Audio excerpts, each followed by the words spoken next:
Thank you for coming down here. My name is Gill. I'm the Salt Lake County District Attorney. Today we are going to do a walkthrough on a use of force incident that happened on October 13th of 2024 involving Trooper Wyatt Hancock's use of his taser against Anthony James Valdez, who fell and died from blunt force injuries on that day. The venue agency was the UHP. The investigating agency here was from West Valley. Before I start on this, I just want to take a second to say that I had the opportunity of meeting with Mr. Valdez's family today prior to our meeting, and of course appreciate their patience as well as we went through this process as well. And our condolences, as I mentioned to them, go out to them in regards to this incident that happened. This incident happened on October 13th of 2024 at about 8:03 p.m. UHP, Utah Highway Patrol, began receiving reports of a male pedestrian on I-15 freeway, and UHP troopers Hancock and Gordon were dispatched to respond. For example, 911 callers had reported that a male was walking traffic on the side of the freeway. He was dancing around on the side of the freeway, jumping around in the middle of the freeway, coming in and out of traffic in the second lane of the freeway, walking out in the middle of the highway, running across the freeway, sitting on the median barrier, etc., etc. After searching the area at about 9:06 p.m., Trooper Gordon located the male, who was later identified as Anthony James Valdez, walking on I-15 northbound near 600 North. Trooper Gordon got out of his vehicle and began giving commands, but Mr. Valdez fled. Trooper Gordon pursued on foot, and Mr. Valdez crossed the northbound freeway. Trooper Gordon continued to track him until Trooper Hancock could flip around and get there. At approximately about 9:11 p.m., Trooper Hancock located Mr. Valdez on the right shoulder of the I-15 northbound freeway, and Mr. Valdez then fled up the steep, rocky embankment on the east. Trooper Hancock quickly exited his vehicle and began yelling commands as Mr. Valdez climbed to the top of the embankment to the 600 North off-ramp. Trooper Hancock pursued him onto the off-ramp, where he drew his taser and then pursued him across the off-ramp and northbound on the right shoulder of the off-ramp. Meanwhile, the UHP had already reached out to other agencies. Another officer, Salt Lake City Police Department K-9 Officer Brown, responded and pursued behind Trooper Hancock. After running north, Mr. Valdez went over the off-ramp's right barrier wall.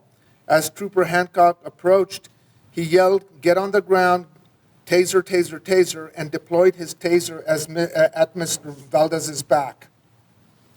As captured by the Trooper Hancock's body-worn camera, Trooper Hancock moved closer to the barrier wall after deploying his taser. Mr. Valdez is seen sitting off the roadway, which is approximately 7 feet 3 inches from the barrier wall, before dropping off the roadway and disappearing from the camera's view.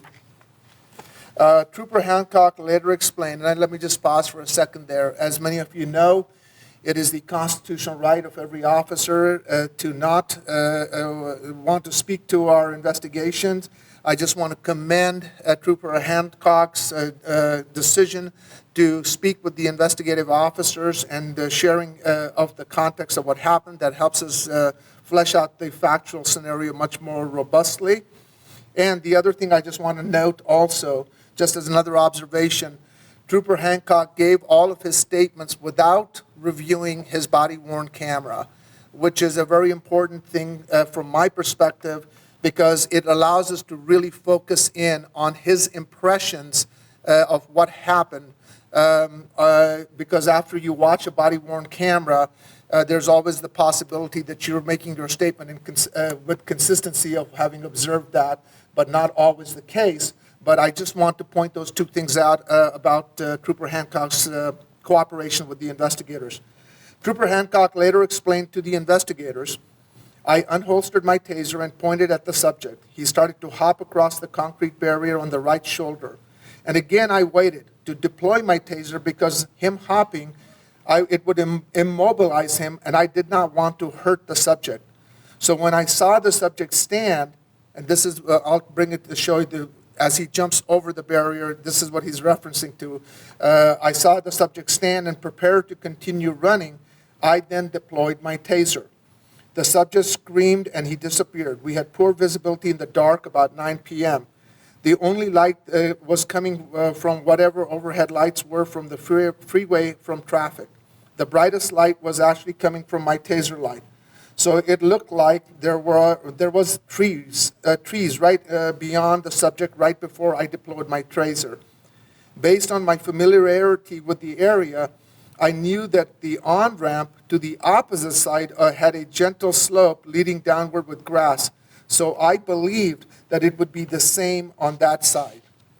After Trooper Hancock deployed his taser, Officer Brown caught up, and Trooper Hancock advised that the suspect had dropped. Trooper Hancock then jumped over the barrier wall and looked over the edge, where he observed Mr. Valdez laying face down on the ground below, approximately 21 feet, 8 inches beneath the roadway, with his hands stuck underneath his body and not moving meanwhile. Officer Brown advised over the radio, taser deployed, start medical. He dropped off like a 15-foot drop, end quote, and began coordinating for additional units to respond to the area below. Eventually, officers located Mr. Valdez and observed that he had no pulse, placed him in handcuffs, turned him over, and began to provide emergency medical aid until emergency medical responders arrived. Mr. Valdez was ultimately declared deceased on the scene. Brent Davies, medical doctor with the Utah Office of Medical Examiner, performed an autopsy of Mr. Valdez's body and ultimately determined that Mr. Valdez died from blunt force injuries.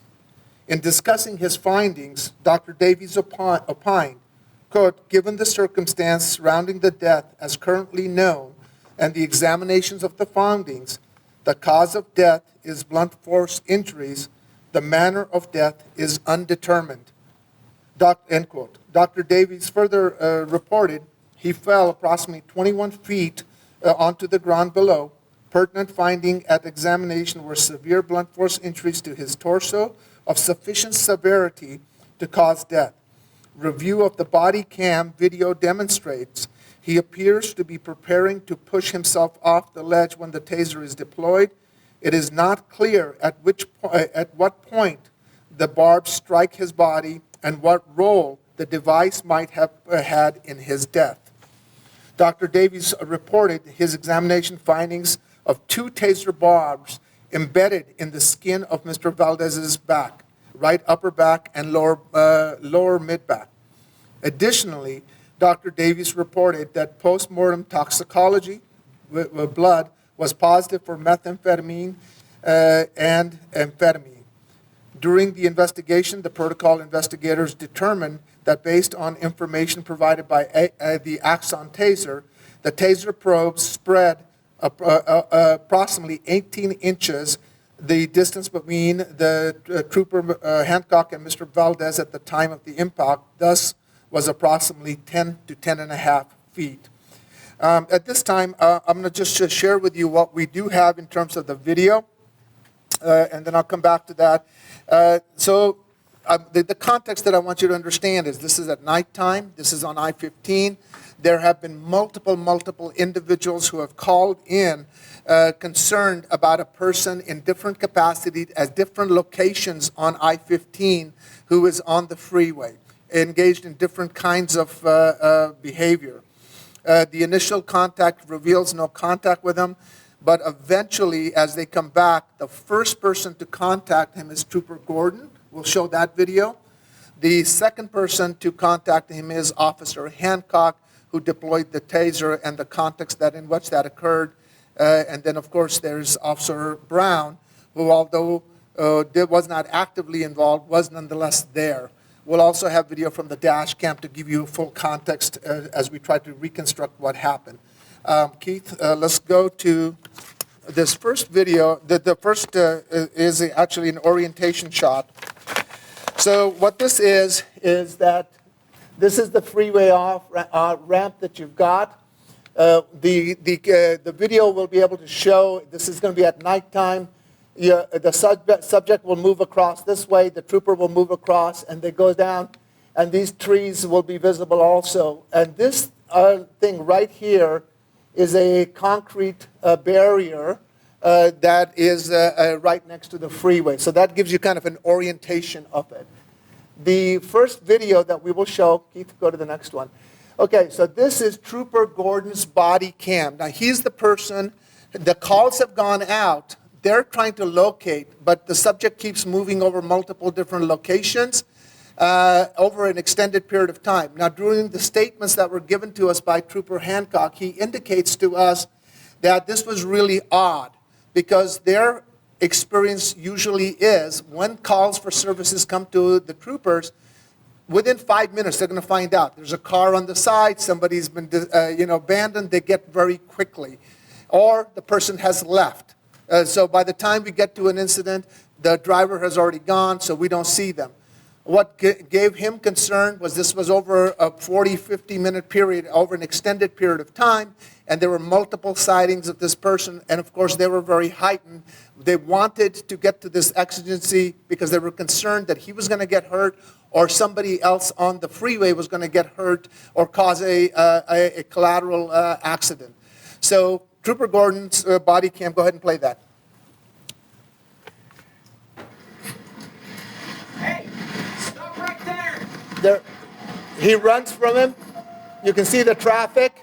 Salt Lake 613 is running from me on foot, southbound into northbound emergency lane.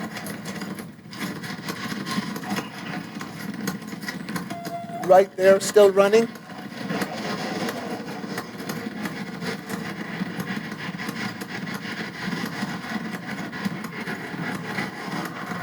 And you can see the flow of traffic. There's traffic everywhere going.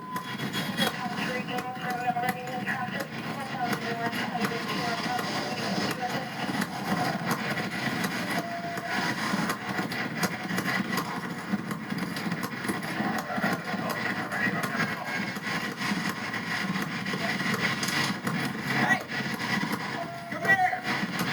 I just want to talk. And this, so right there. 613, underneath the 600 north structure. You ran over the right side of traffic. You're not going to be following. He's already crossed over multiple lanes, which has been the call all night. You see him again, he lights him up. White male, white t-shirt, blue jeans. So Gordon is communicating this over dispatch. Hancock is getting that information. So we speed it up a little bit here. He keeps an eye on him. He's non-responding. And Hancock is now aware of it. And you'll see a car that'll come up here. My flashlight, you should be able to see him pretty easy. He's starting to climb over. And this is Hancock's He's headed up on right the there. frame.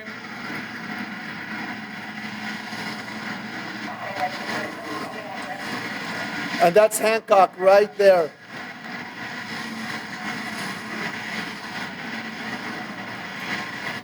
So you can see what this showed us again, the exigency that was created there. It also showed the non-responsiveness from Mr. Valdez. It also indicated that other officers who were there trying to respond to it. And you see Hancock's vehicle come down.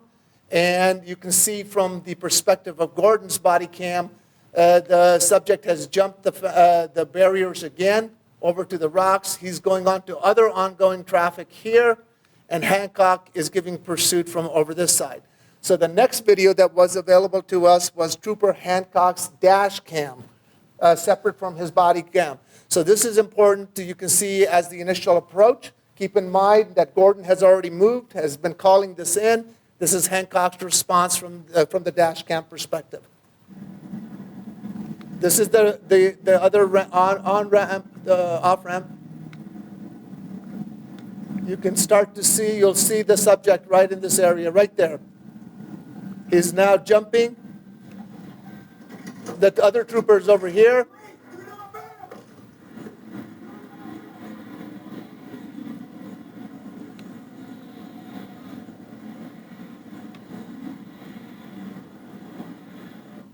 Now this was important because Hancock had seen this on this side over here, and he's starting to formulate what's going through his mind as he shares that in an extensive interview with us. As I mentioned, Gordon was here, so this was the perspective from the dash cam.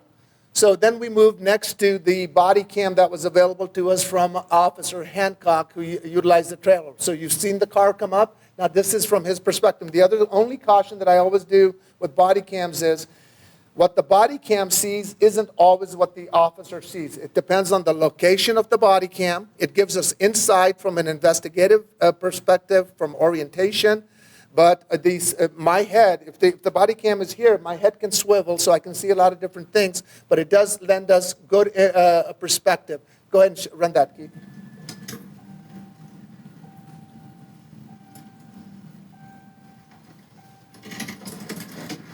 Please, do not move!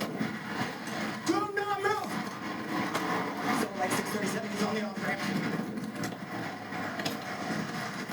Again, ongoing traffic on this again. Do not move! He's crossing over.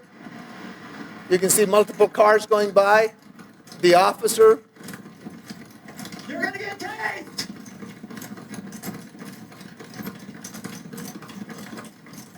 It jumps. Get off the ground! Taser, taser, taser!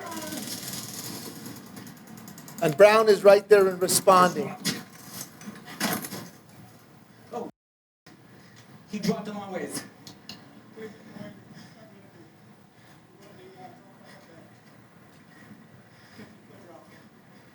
he down? He's down.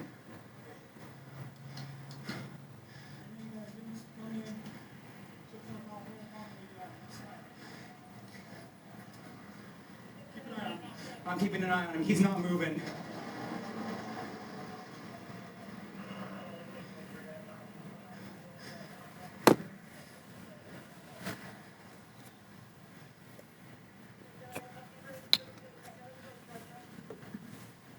I'm good for it. Holy crap. They're bringing in, trying to give direction, trying to get He's medical. not moving. Sir, call out! Sir, call out! Okay, so this was really important for us. Now, a couple of things to keep in mind. The body-worn camera that's the trooper has is like a fisheye. So it makes it look like the people are further away than they actually are. They're a little bit much more closer. And it became important for us because in his interview, Trooper Hancock says multiple things to us. He goes, look, I'm concerned about the safety for this guy. I'm concerned about the safety of what's going on. He's being non-responsive. We're trying to find who he is. Gordon's already communicated to me that he's got eyes on him. And then I get eyes on him. He's running up the thing. He goes, I'm already starting to say that I'm going to have to use my taser because he's being non-compliant, and I have to do it in a safe place because I'm worried about the subject's safety. He wants to make sure that he doesn't deploy his taser sooner because he's worried even on the roadside that the subject may go into the traffic. He's worried about negotiating his own space, and as he's watching all of that. And even, although, like I said, looks a little bit further in the body-worn camera, it's much more closer. And he even makes the observation and statement that this cement barrier that's there, that he thought he was on the side of the road, but as he's jumping up, he didn't want to do the taser on him there because he didn't want to have the subject be injured on the barrier. And it becomes important in his perception because when he jumps over the barrier, in the perception of Trooper Hancock, he says that I see him take basically steps like he's up and running, and he's already made the decision at that point to fire the taser because he goes, now he's on the other side of the barrier, and he believes that just like on the other side, where there's a gentle slope of the grass, that on this side of the barrier, that there's a gentle slope. So when he sees him take those steps, which he perceives as running, he goes, I'm going to fire the taser because if he falls, he's only going to fall a couple of feet, and I can take him into custody. So that was really important to give us his mens rea, or his mental state, of what was going through the trooper's mind, which, like I've said before, we don't often get to hear in the kind of detail that he gave to us. And that really helped us contextualize this with the other objective evidence that we had. So what we did now is we slowed this down, body worn, so you can see that in the rush you sometimes miss stuff, but this was slowed down. The important thing is he's already pulled the taser out. He's going hands-on, so that shows you the proximity of it. And he's got the laser there. He sees him taking steps, so he is responding to that, and he's fired.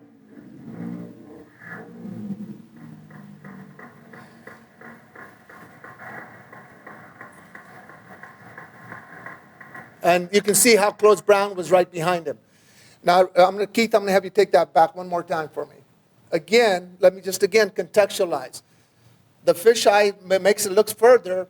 The important thing to notice for us was that while he's running with the taser, the fact that he's bringing the taser up, that he's trying to actually take aim. And when both hands go on, he is at close enough. Because remember, you can't fire a taser too far away. So both practically and conceptually, he has to feel that they're close enough where the taser will actually have an impact. So that was really important for us to sort of observe in that. And that also is consistent because he's able to acquire the subject and he's taking the aim, but he says he's making a very mental decision to not tase him while he's in the process of jumping over the barrier because he doesn't want him to get hurt. So when he jumps over the barrier, he says, now I see him standing up, running, with the motion that he sees, and he's thinking he's going to jump off to a lower ledge over there, and he makes the decision to fire the taser because at that point, and that's really important, and this slowed down video kind of helps us contextualize all of that information to sort of assess what happened. Go ahead and play it. So he's right there, he's on target, he's already gone. So he sees him take those steps. So now he perceives him as running, and he's firing. He made the decision to fire, and he fires the taser.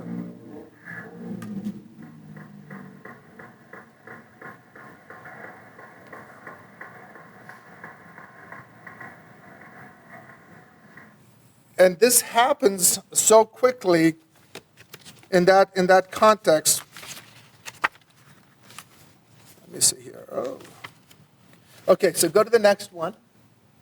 Again, this was important for us when we were going through the normal view of the body cam.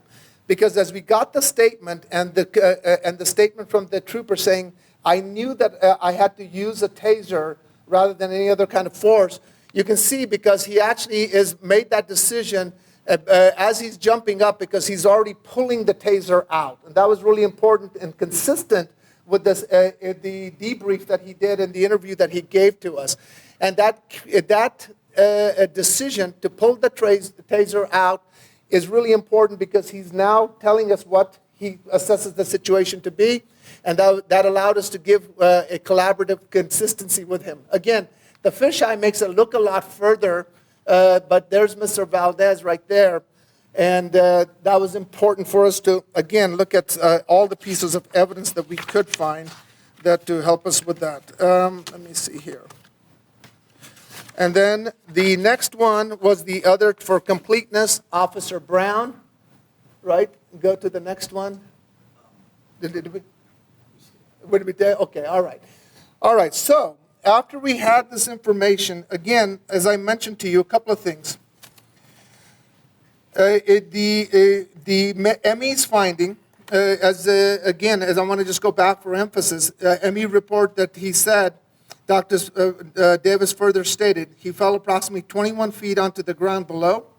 Pertinent findings at the examination were severe blunt force injury to his torso of sufficient severity to cause death, Review of body cam video demonstrated that he appears to be preparing to push himself off the ledge when the taser is deployed. That's what the ME is seeing. For us, it was somewhere between that ledge and as the subject is running, because the decision and reaction is already occurring because he's already made the decision to fire. And he's firing, he's committed himself to firing that as soon as he's jumped over the barrier as he's continuing to acquire the subject. And it is important for us that, and to further, it is not clear at which point the barbs strike his body and what role the device might have had in his death. And that's an important thing for us to have from the finding from the ME. The other thing that was really important was for us, as we went through this, that while we do not believe that the evidence supports the finding that Trooper Hancock intended for Mr. Valdez to die, because through he goes, look, I really want him to be safe, but I'm trying to do it as the best way that I can. Mr. Valdez fell 21 feet and died after Trooper Hancock deployed his taser. And so it is a proper thing for us to look at, because the OICI protocol allows us to look at any kind of death or force that's used from that.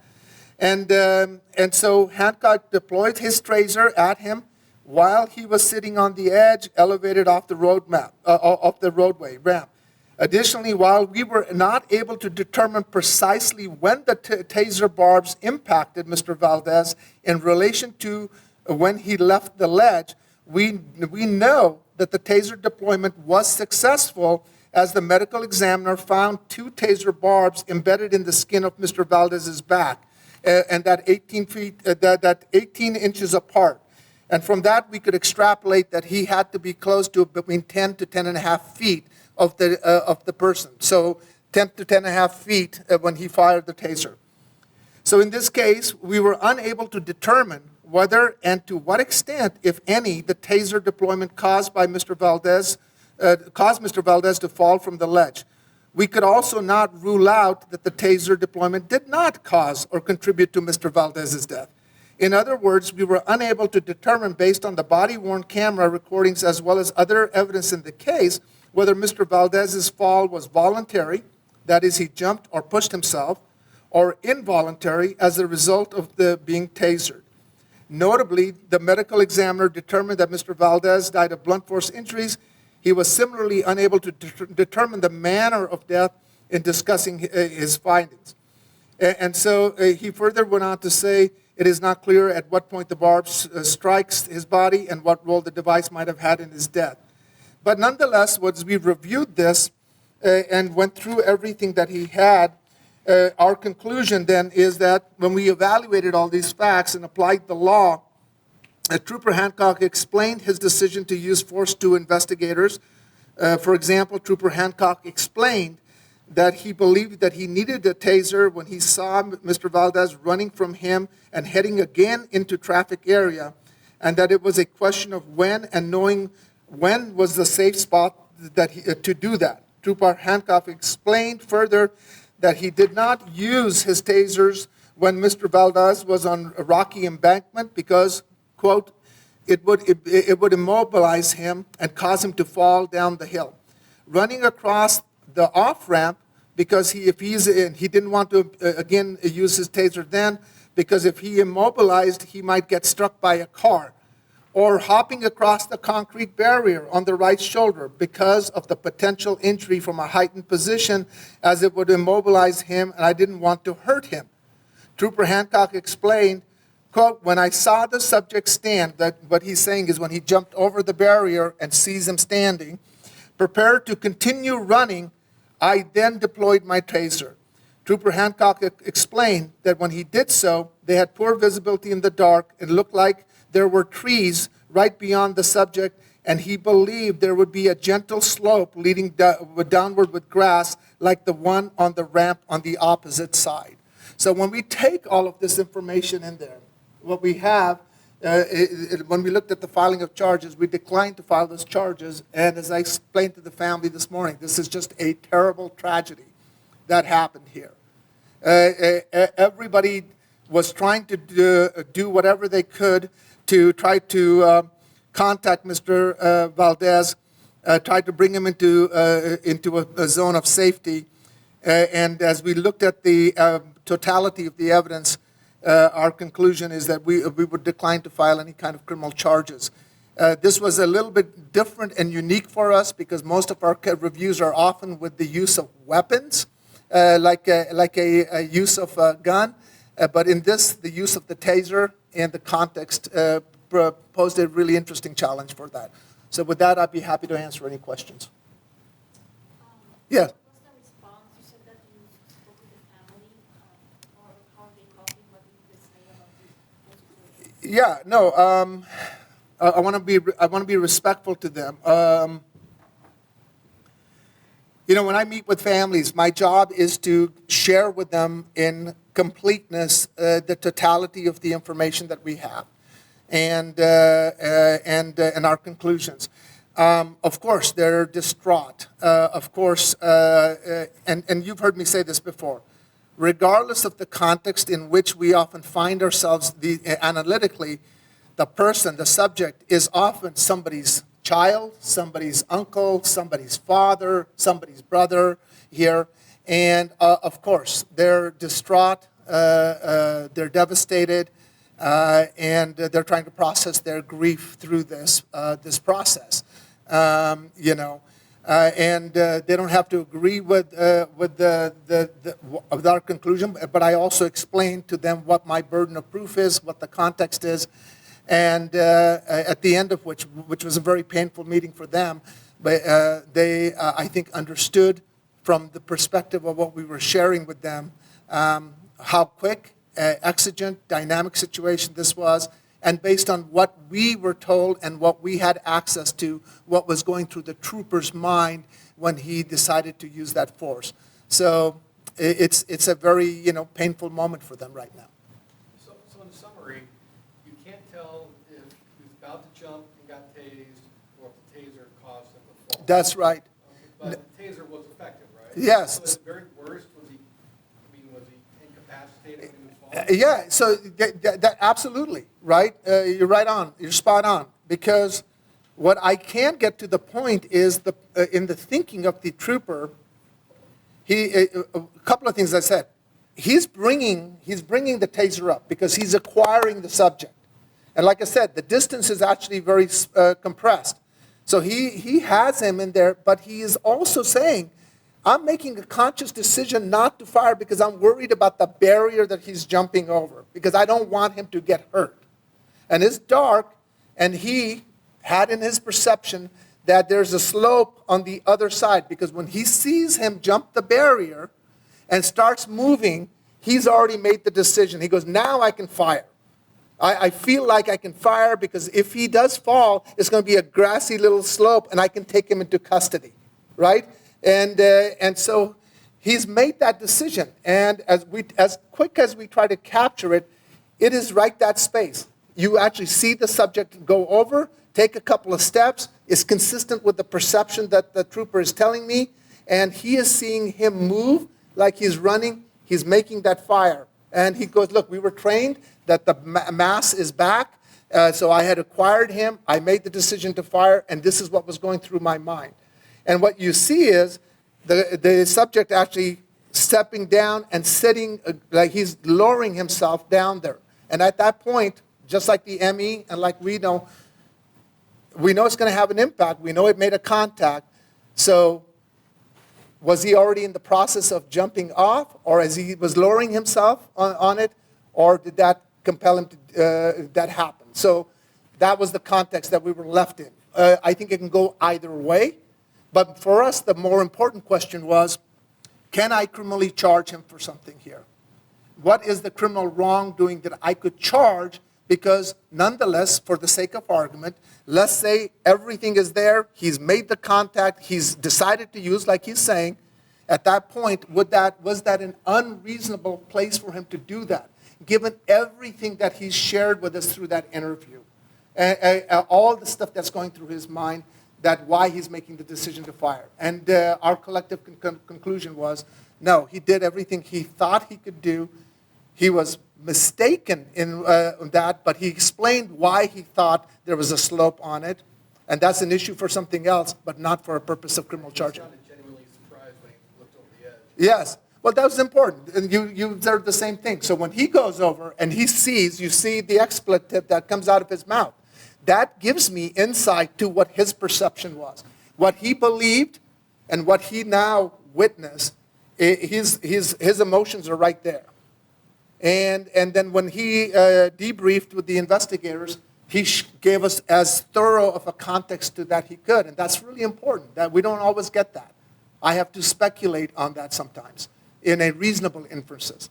So when I look at that and then look at the objective evidence, the context, there's nothing I can charge him with or would charge him with, because I think he did what he needed to do in the context that he found himself in.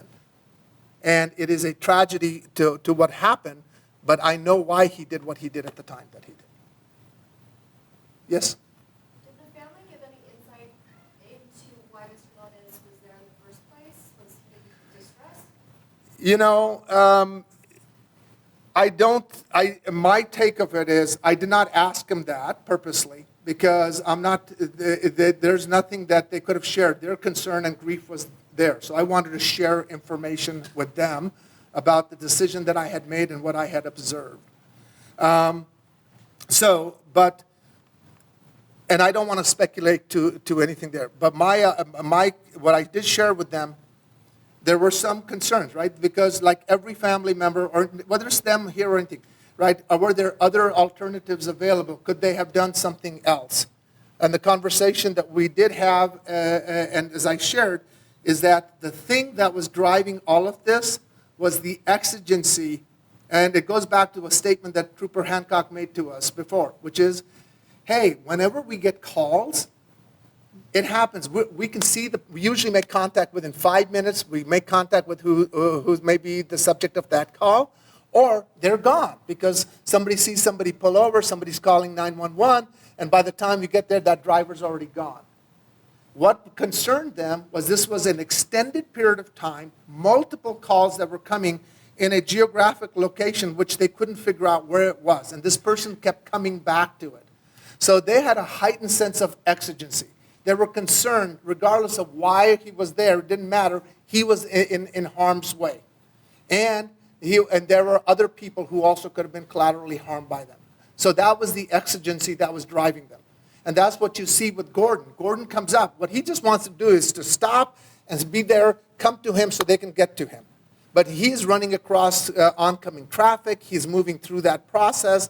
And that is what's driving this thing. So we had those kind of conversations about it, and it was just the exigency, and that was the compelling part of it. And I really appreciate Trooper Hancock's sharing, and as I said, to me, if I'm being absolutely honest, to me it was very compelling because he did not watch his video. He shared with us his impressions, his memory of why he did what he did. And that was really important because from my perspective, I got the most honest. I don't expect, when you're giving me that, to match everything up, but it does tell me why you're doing what you're doing, because that's the impression that's motivating you. And in this case, he laid it all out. He goes, I was worried. We needed to get a hold of him. We needed to subdue him. He had been running on multiple times through this. I was worried about his safety. I was worried about the safety of drivers. And that he's sharing with us. You know, I thought about different places where I can use the Taser. I knew I had to use the Taser. I couldn't use anything else. But I had to take him and stop him somewhere. I didn't want to do it in the middle of the road. I was worried about the side of the road. When he jumps over the barrier, he goes, okay, this is where I can use the Taser. And as he sees him move, he goes, oh, there's a grassy knoll on the grassy incline on the other side, and he makes the decision. So I can't argue with the thought process which he was going through.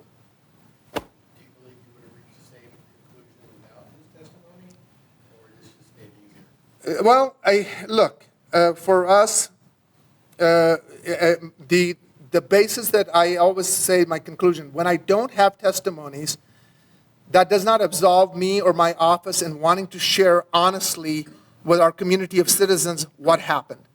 So we look upon all objective information and then make rational inferences from the thing that we do have, okay? And not speculative, not trying to get into the mind of the officer because I don't, but I look at it objectively. And even objectively, his statements definitely help us a lot to contextualize, to corroborate. But even without his statement there, I think the question really becomes, why did he do that? And it would be a little bit more trickier because it helps me. But I understand he's using less lethal force.